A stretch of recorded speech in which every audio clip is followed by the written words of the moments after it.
Déjà, je suis pas bien. Ça envoie. Là, je suis encore moins bien. Nouvelle pastille. Ouais. Nous sommes à 3. Nous partirons à 3, nous reviendrons à 3. We are together.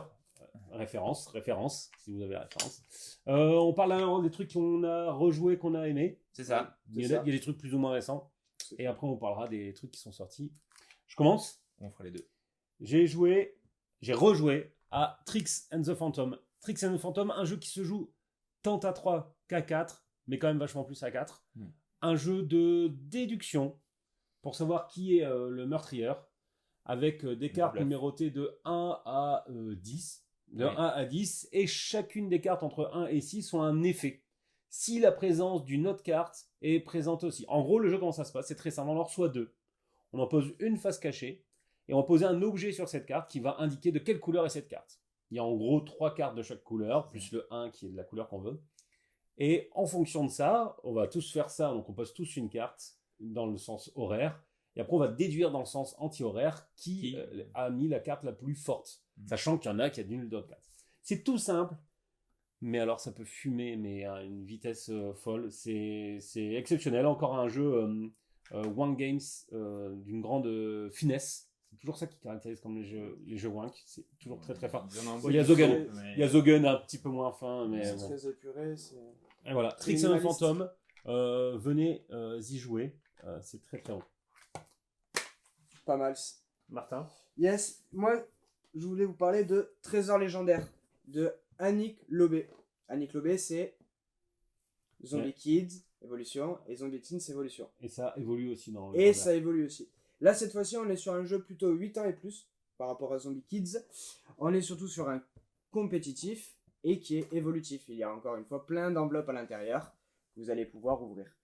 Le but du jeu, c'est de récupérer un certain nombre de trésors. Celui qui en aura le plus de trésors à la fin de la partie pourra peut-être ouvrir une enveloppe.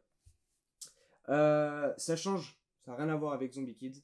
Ce qui est intéressant là-dedans, c'est que du coup, on est sur un compétitif, à la différence de Zombie Kids. Et ce qui est marrant, c'est qu'il va y avoir plein de tuiles sur tout le plateau. Il y a une espèce de... pas de memory, mais on va pouvoir aller récupérer des tuiles. Et ces tuiles, on ne sait pas ce qu'il y a derrière. On est vraiment des pirates et on va vraiment explorer les mers. Et on va pouvoir trouver soit des trésors, on va pouvoir trouver rien, des canons, etc. Et le petit côté malin que moi j'ai aimé, c'est il y a 4 îles. Chaque joueur pioche une île au début de la partie. Et c'est son île où il doit mettre des trésors. Mais on ne sait pas l'île des autres. Et il y a ce petit côté un peu bluff où je vais pouvoir aller déposer des tuiles sur les îles différentes. C'est assez malin. Et voilà. C'est un premier jeu pour enfants qui va mélanger bluff et, désolé c'est le nom de la catégorie, un jeu d'enfoiré. On va aussi se faire des coups bas, des vrais coups d'enfoiré, des coups de bluff, et c'est orienté enfant, et du coup il marche très bien. Ça marche très bien. La différence aussi avec Zombie, c'est que le côté évolutif, c'est dans chaque enveloppe on va avoir des petites règles qu'on va combiner comme on veut. Mais on n'est pas obligé de tout mettre, on n'est pas obligé. Enfin voilà, on fait vraiment. Il y a une carte où on va gratter un peu. Il faut s'accrocher pour voir. Voilà. Ouais, on est d'accord. Et non, voilà, franchement, c'est une belle découverte. Et voilà, elle nous a fait encore un super jeu. Très, très bon. Madame Annick Lobé. Donc voilà, pour les vacances, ça peut être aussi cool. Voilà pour ça. À quoi t'as joué, toi, Jules? Oh là là. Alors moi, j'en ai une épaule, je viens pas souvent. Et normalement, comme je viens pas souvent, j'ai bien parlé. Non, j'ai fait juste vite fait une petite sélection de plein de jeux de cartes que j'avais bien surkiffé avec plein de thématiques différentes. Donc Oriflamme, Parade, Shaman, c'est Pardio. Et là avec les gars ici, j'ai testé Photographe. Photographe. Alors à chaque fois dans les jeux, là c'est un jeu de collection cette fois-ci pour les cartes. Donc ici le principe en fait est relativement facile à comprendre. C'est-à-dire qu'en fait on va avoir 6 couleurs de clichés. Et le but ça va être d'en collectionner le plus dans chaque couleur. En sachant que la première carte qu'on va poser devant nous va déterminer en gros le sens si on veut partir en ascendant ou en descendant. Donc les cartes vont de 1 à 12. Si je pose le 10, ben je vais essayer de descendre pour pouvoir en poser le plus possible. Sauf que tu vas jusqu'à 12, tu n'en poseras que 2. Voilà. Donc ta collection sera toute petite. Évidemment, c'est un jeu de points par collection. Alors le système de points, toujours pareil dans ces jeux-là, je le regarde vite fait, mais en gros, il faut jouer plein de parties pour que ça soit vraiment cool parce que Le truc qu'on va voir, c'est qu'il y a plein de petits trucs à gérer dans le jeu. C'est-à-dire que déjà, quand on va descendre, eh ben, on peut pas descendre directement de 10 à 5. On va être obligé de passer par des phases 8, 9, 7. Jusqu'à moins 3 maximum. Jusqu'à moins 3 maximum, etc. Et puis, il y a tout le sens de prise. Alors, hein, donc, en fait, on a plein de jeux qui rassemblent plein de choses. C'est ça qui fait saigner du nez. Écoutez. Voilà. Donc, en gros, déjà, la main de base qu'on a, on la touche pas. C'est comme exactement mon jeu que j'aime bien. Carreau combo. Ensuite, on va pouvoir, donc on a un parterre de 4x4, parce que moi j'ai joué qu'à 3 et 4 c'est la même chose. On va pouvoir choisir des cartes dans un sens ou de l'autre d'une des lignes. Et en fait, si j'en prends deux, ces deux cartes, je vais les mettre au bout et je vais pouvoir jouer les deux premières cartes. Ouais. Et je dois d'ailleurs jouer mes deux premières cartes de ma main. J'en pose autant que j'en ai pris. Voilà, j'en pose autant que j'en ai pris. Donc, il y a tout un système de prise. Et puis en plus, il y a des cartes qu'on prend en face cachée. Donc, c'est un pari parce que les cartes, il y a marqué au dos si elles sont entre 7 et 12. Donc, on va essayer de les prendre de manière à ce que ça nous arrange. Bref. Il y a juste un petit truc qui nous aide, mais on trouve que c'est jamais assez. C'est que avant de poser les cartes, on peut en bouger une où on veut, mais tout en partant dans un sens, vers l'arrière. On peut que retarder une carte. On peut que retarder la carte. Voilà. Ouais. Et donc, on va jouer, il y a 3 manches, je crois. Ça dépend. Ouais. Et en gros, il va y avoir une carte qui va déterminer le dernier tour de fin de jeu. Et ça joue quand même hyper vite. Mais alors, qu'est-ce que ça fait mal à la tête? Et enfin, moi, j'adore me faire mal à la tête au jeu de cartes. C'est un vrai jeu de cartes. Je l'ai rejoué beaucoup. Ouais. Comme photographe, comme Red Seven aussi. Ouais, un peu là-dedans. Alors, Red Seven, le truc, c'est qu'il n'y a rien et que ça fait prendre un peu la tête pour pas grand-chose. Ouais. Il y a quand même un peu de matos, donc on se dit, ah ouais, il y a un peu partout, il y a un peu plus de cartes. Mais enfin voilà, dans la série des jeux de cartes, pour ceux qui adorent ça, ouais. Celui-là il rentre encore tout à fait dans une autre case, prise de tête collection. Vraiment, vraiment cool, je vous le conseille. Je crois que je vous parle de matcha la prochaine fois. Et ça, Max? De quoi? Ah oui, ça c'est l'heure de parler des choses qui sont arrivées. Voilà. Des choses qui sont arrivées. Dans on se retrouve dans quelques secondes. Hey, allez, de retour. On vous parle de ce qui est arrivé cette semaine, qui est revenu, comme l'excellentissime, incomparable Ponzi-Scheme, le jeu gestion de main, d'enfoiré, de vente, faut y jouer. C'est un monument, un grand, très bon jeu. Yes. 101. 1-1. C'est pas du binaire, c'est vraiment 101. C'est un petit jeu dans lequel il va falloir réaliser des combinaisons, style un peu à la combinaison de poker, tout ça. C'est vraiment, j'ai eu l'occasion de l'essayer, c'est très malin. C'est des petites pièces en plastique, c'est cool. Et voilà, ça joue à 2 joueurs. Ouais, c'est ça. Il y a 2 petits modes de jeu. C'est un trick, c'est 101. Il y en a partout des 101. Peut-être. Donc voilà. 101, le match, ça vient d'arriver. J'ai la douloureuse tâche de vous présenter Avalan de Don Eskridge Dorsel, un petit jeu à rôle caché où en gros le principe ça va être d'arriver, c'est dans l'univers arthurien, d'arriver en fait à interagir les uns avec les autres pour découvrir les rôles de chacun. Ouais.